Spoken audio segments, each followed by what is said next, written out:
Continuing on with our coverage of CropSphere 2014, and when you think crops in Saskatchewan, what are the two names you think of?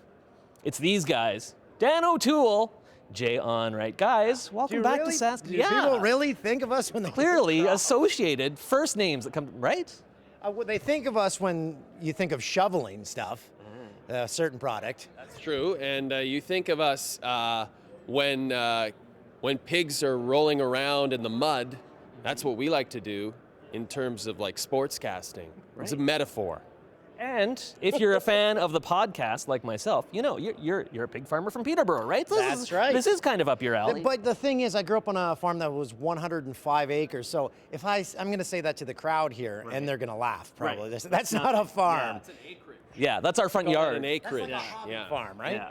Yeah, I think so. Well, welcome back to Saskatoon. Again, I am a huge fan of the podcast, as I say. I'm a huge fan of you guys when you're here in Saskatoon. Unfortunately, we don't get to see you on the TV anymore, but love the podcast. And you guys give... See, that was very Canadian when you said see you on the TV. On the TV. Yeah.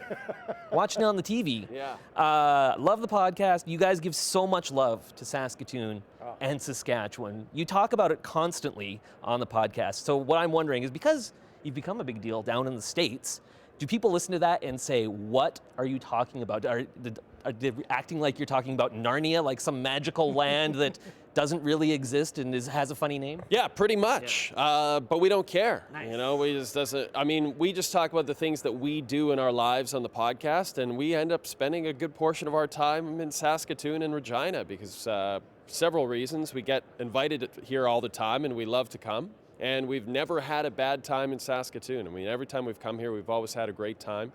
I was lucky enough to live here for a year back in '99 and just loved it. You know, really enjoyed living here. Met friends back then that I'm still friends with to this day. So I think that's probably why we talk about it so much, is because we genuinely enjoy the 306. And you actually tell a lot of stories from your time working in Saskatoon with our good friend Lisa Ford, of course, over there at Global, in your book, Anchor Boy, which is fantastic. If you folks haven't read Anchor Boy, Dan actually wrote the foreword for it. I spent little time on it. You got a little flack for that, but I think it's a really good foreword. Before you get into I wrote a short foreword because the pages aren't about me. I'm not hogging the pages. Yeah. I'm just getting you started. I was as surprised at selling as anyone. So I think we underestimated who might want to read stories about me pooping my pants.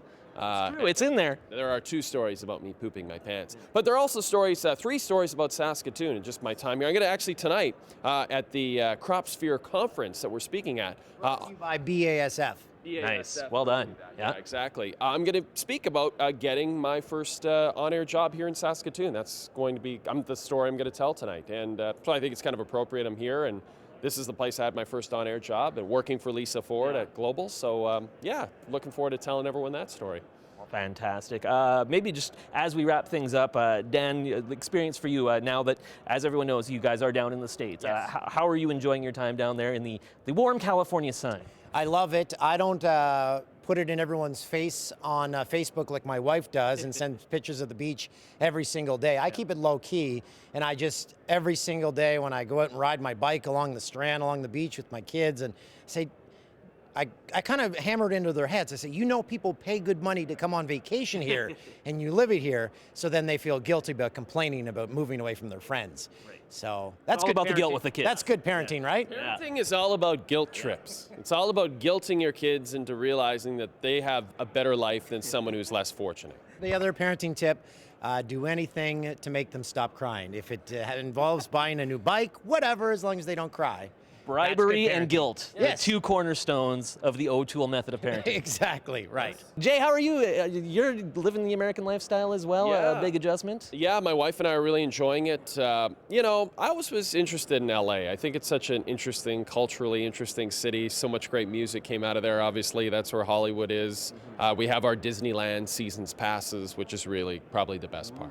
Yeah, we've been to Disneyland a lot. I've discovered that there's never a non-busy day at Disney. No, this is what I hear. It's popular. The folks go. It's a lot of waiting around. Yeah. Guys, this just in, Dan's discovered that the Disney brand is popular. I wish I had the Old Man Toolsy button. We could just go. Old Man Toolsy. While I know you're loving life down there in California, we don't want you to get homesick. So I'm going to call in the lovely Liz Pittman with a little gift on behalf of Shaw TV. Thanks, Liz. The ketchup. This is wonderful. So we bring ketchup chips back to LA whenever we visit Canada. Because you can't get them there, right? That's right. No. So the crew, it's a real strong divide. Some just love them, some despise them. They say, this, I don't like this taste at all. Other people will say, yeah, I really enjoy it. So there's no in between. So we're not friends with the ones who don't like them anymore. Right. We've shunned them. They're off the crew. We're also shocked. Ketchup is such a mainstay of the American diet. How do you not have ketchup chips? Exactly. It's very weird. True. It's like when you think of what's the most popular American condiment, it's got to be ketchup, right? Why wouldn't they have ketchup? Or nacho cheese, maybe. Oh, yeah, that's a good point. Yeah, maybe. Either way, we're going to take these back home with us. Thank you very much, Shaw TV. You guys are the best. Thank you guys. Have a great time in Saskatoon, and I know we'll see you back here again soon. Oh, yeah, you will. That's right. All right. We'll see you at the Crazy Cactus. Ooh.